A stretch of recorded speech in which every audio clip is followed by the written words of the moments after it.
1, 2, let's go!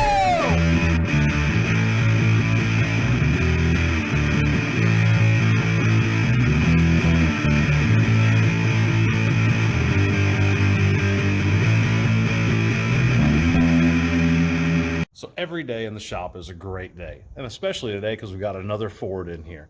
Let me show you what I'm talking about.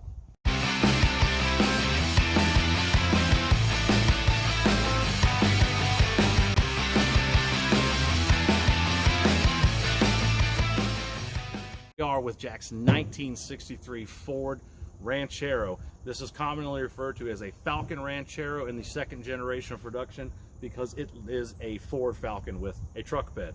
Simple enough, right? They started building Rancheros in 1957, and the first generation looked pretty sweet because they were Ford Fairlanes with truck beds on the back. There was a third generation that also looked similar to your Comets and Fairlanes, but after that they got pretty ugly, so we're not even going to talk about them. This one is powered by a 6-cylinder engine. These had the option of a 140, 170, 200 straight six, or V8 options of the 260 and the 289 later in this generation. These inlines are pretty cool. Let's take a quick look at it and show you some unique features about this. And there it is, the big beast that powers this ride. These were outfitted with a single barrel carburetor.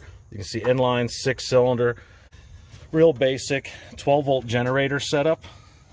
And if you'll notice and look at the intake manifold, it is actually unitized to the cylinder head and cannot be separated. So one, you don't have to put intake gaskets on it ever, but two, that means you really can't ever take this intake off. So as you can see, overall this thing is in pretty good shape. It's really solid on the outside, which is kind of misleading when we go inside. These things had really cool taillights on them. You got the Longhorn badge on the back and this tailgate that looks like it's 2 feet thick. So the back of the bed, not in bad shape at all, but then we move up here to the front and you've got this open space in here, and obviously it's all rotted out here. And then you come inside, and we kick it up a notch. Bam! Look at that. Total Flintstone mobile, but it can be saved. And the rest of the car is so solid, it's crazy. The floors are rotted out. The doors open and close nice. The door gaps look good on it.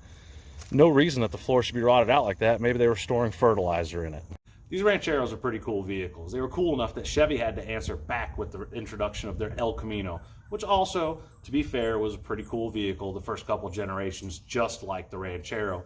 In the late 60s, early 70s, the designs got pretty hideous for most American cars, including these. They stopped production in 1979 of the Ranchero, but they continued production of that outside the US in countries like Argentina.